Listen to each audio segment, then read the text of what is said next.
kunyari ibang tao yung tumanggal. Subukan natin. Charger disconnected. So yun guys, kung makita nyo guys, nagsasalita at nag-a-alarm yung ating phone at nagpa-flash sa likod. So ngayon mga ka-Mindtech, may tuturo ako sa inyong napakalupit na tricks. So tricks to guys kung paano hindi manakaw yung cellphone natin. Kasi minsan hindi natin maiwasan na nalalapag natin yung phone natin kahit saan. Minsan naman pag nakikipag-charge tayo sa kaibigan natin, sa tropa natin or kamag-anak, or minsan naman sa mga convenience store nakikicharge tayo, minsan hindi natin namamalayan na naiiwan natin at hindi natin nakikita at nawawala na lang bigla. So ngayon ituturo ko sa inyo yung paraan para hindi na manakaw yung cellphone natin. So una natin gagawin guys, kailangan natin pumunta sa Play Store. Hanapin natin yung Play Store sa ating cellphone. Once na makita na natin, click lang natin yan. So click lang natin tong Play Store.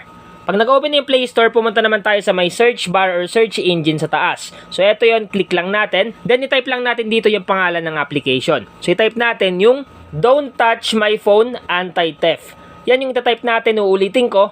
Don't touch my phone anti-theft. Make sure lang mga ka-Mindtech na yung anti-theft is dugtong, yung anti sa theft, para lumabas kagad sa result. Once na malagay na natin yung don't touch my phone anti-theft, search lang natin. Para ma-search yan, tap lang natin itong magnifying lens sa baba, click natin. So click lang natin to. Ito yung hanapin natin sa Google Play Store. Yung creator nito ay Tech Infotainment. Ngayon ang una natin gagawin, kailangan natin i-download at install itong application. Once na ma-download na natin at ma-install, open lang natin. So click open. So nung bukas ng application, ito yung makikita nyo. So kung ano yung mga lumalabas sa screen guys, skip nyo lang yan. So ang gagawin natin una is i-click natin itong agree and continue dito sa may privacy and policy. Pero kung gusto nyo basahin yung privacy and policy, mas maganda para alam nyo yung pinapasok nyong application. Pero kung tinatamad kayo, walang problema. Ang gagawin nyo lang, click nyo lang itong agree and continue. Click lang natin. Then pag lumabas yan, click mo lang yung continue with ads.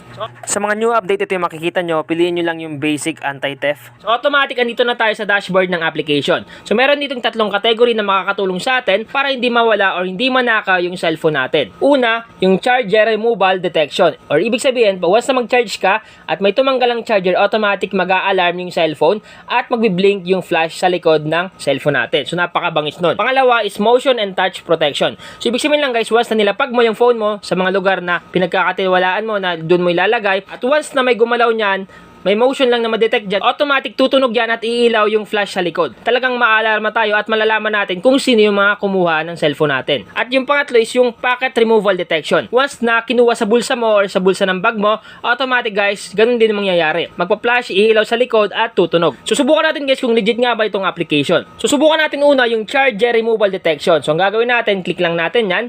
Once na maklik na natin yan, ito yung makikita nyo. So yan guys, dapat naka-on yan sa basic mode. Ngayon naka-on dito yung charger removal detection kasi nga clinic natin. So ang gagawin lang natin, i-click lang natin tong activate dito. Click activate. At automatic nakalagay dito, connect your charger. Dapat makonect mo kagad yung charger mo dyan bago ba maubos yung time dito. So once na maubos na yan at nakakonect na yung charger, walang problema na yan. So papakita ko sa inyo guys na legit talaga na once na may magtanggal or once na may umalis ng charger sa cellphone natin, kung halimbawa nakikicharge ka sa convenience store or sa mga tropa mo, once na may tumanggal ng charger dyan, automatic mag-a-alarm yan. So subukan natin tanggalin. Kunyari ibang tao yung tumanggal, subukan natin.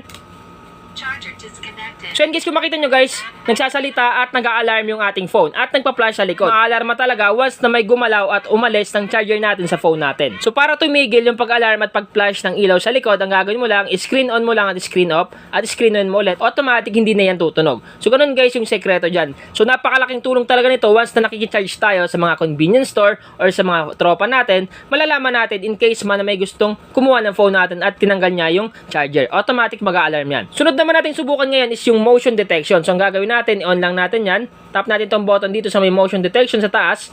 Tap natin. So ngayon subukan natin i-activate itong motion detection. Click lang natin itong activate. Automatic nakalagay dito, put your phone on table or a stable surface. So ilagay na natin, bago pa maubos yung oras, dapat nakalapag na sa stable surface.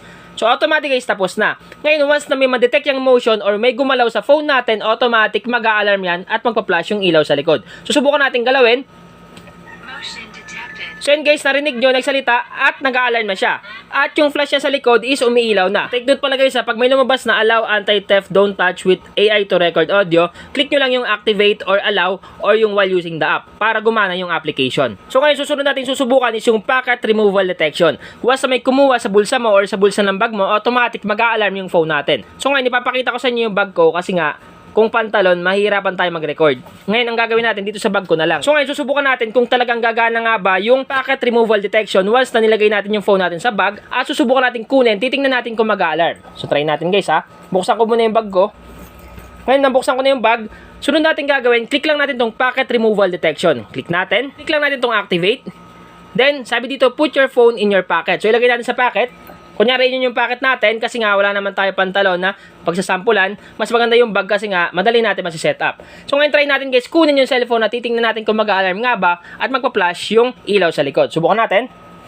Pocket removal detected. So, automatic guys, nag-alarm nga siya at umilaw yung flash sa likod. So, napakalaking tulong talaga nitong application para hindi manakaw yung phone natin once na nakikipag-charge tayo sa mga kaibigan natin, sa mga convenience store, or nilalapag lang natin yung phone kahit saan, automatic malalaman natin kung sino yung nagtatangkang kunin yung phone natin. Guys, disclaimer, sa ibang device, medyo hindi siya gumagana once hindi siya compatible. Pero kung compatible yung application sa device nyo, automatic gagana yan 100%.